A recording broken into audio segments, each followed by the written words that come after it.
A análise de hoje mergulha numa história bem pesada. A história de um jogador com um talento que brilhava muito, mas que teve a vida interrompida de um jeito trágico, brutal.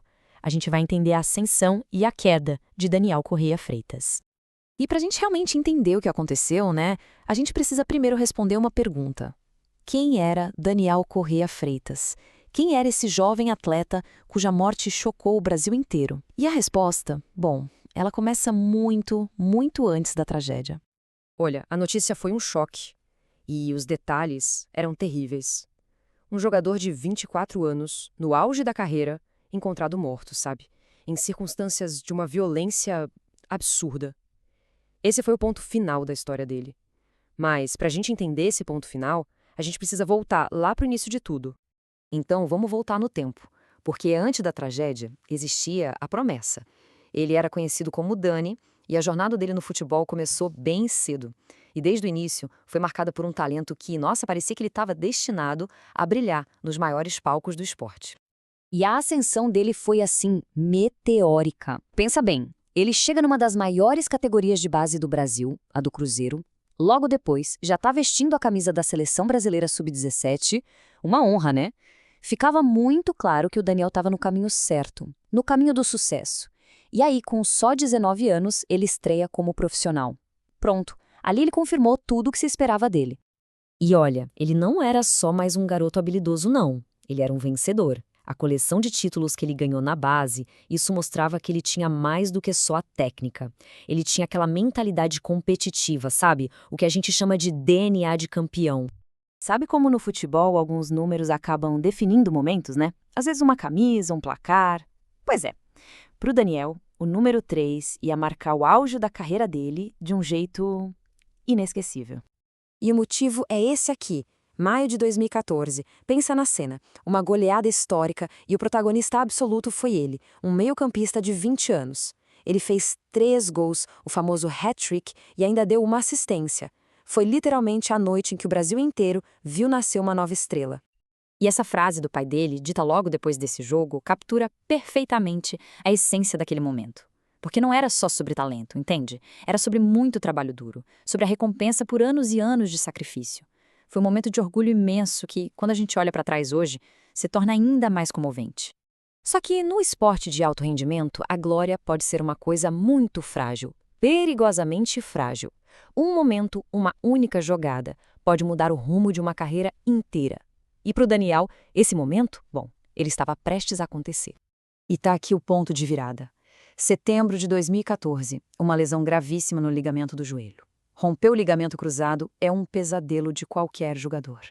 E essa lesão não só o tirou dos gramados na hora, mas deu início a uma batalha. Uma batalha longa e muito difícil pela recuperação. Uma batalha que, na verdade, ia assombrar ele pelo resto da carreira. A ida para o São Paulo tinha tudo para ser o grande recomeço, sabe? A expectativa era essa, contrato com um time gigante, vida nova. Mas a realidade foi cruel. Um acidente em casa complicou tudo, ele precisou de outra cirurgia.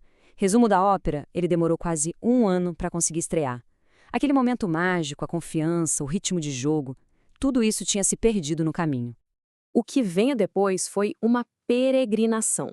Aquele jovem que era a estrela do Botafogo virou um jogador itinerante, sabe? Sendo emprestado de clube em clube ano após ano. Era uma busca desesperada para reencontrar aquele futebol, para reencontrar a confiança que a lesão tinha roubado.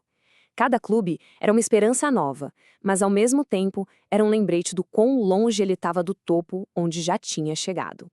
E é com todo esse pano de fundo, essa luta constante para voltar a ser quem ele era, que a gente chega nos eventos de outubro de 2018. A batalha que ele travava dentro de campo estava prestes a ser ofuscada de forma trágica por uma única noite. Uma noite que selaria seu destino para sempre. A causa da morte, oficialmente no laudo, foi essa: vítima de arma branca. São palavras frias, técnicas, né? Uma conclusão clínica por um ato de uma violência que é difícil até de imaginar. E os detalhes que foram surgindo com a investigação eram profundamente perturbadores. O corpo foi achado numa área rural, com sinais de uma brutalidade extrema. A autópsia depois mostrou que ele tinha bebido sim, mas descartou o uso de qualquer outra droga. Isso fez com que toda a atenção se voltasse para os eventos daquela noite. Quando a gente para e olha para os números, a história fica ainda mais nítida. É uma carreira partida em duas. A primeira metade, antes da lesão, 29 jogos e 5 gols, todos pelo Botafogo. A segunda metade, depois da lesão, uma briga por minutos em campo em 4 clubes diferentes e ele não conseguiu marcar nenhum gol. As estatísticas, friamente, contam a história de um potencial que foi congelado no tempo. Mas os gols não contam a história toda. É importante dizer isso. Mesmo durante os anos mais difíceis, ele continuou fazendo parte de elencos que foram campeões. Desde os títulos na base, passando por aquela conquista com o Botafogo, até os campeonatos estaduais com o Coritiba e a Ponte Preta, ele nunca deixou de ser oficialmente um campeão. E isso é uma prova de que, apesar de tudo, o talento ainda estava ali. E no fim, a história do Daniel Corrêa deixa a gente com essa reflexão. Uma vida cheia de promessas, uma carreira que virou uma batalha constante e um final de uma violência que a gente não consegue nem compreender. Fica a pergunta: o que resta quando um potencial tão grande é interrompido de forma tão trágica? É uma lembrança sombria do talento que ele foi, da luta que ele travou e principalmente de um futuro no esporte que a gente nunca vai ter a chance de conhecer.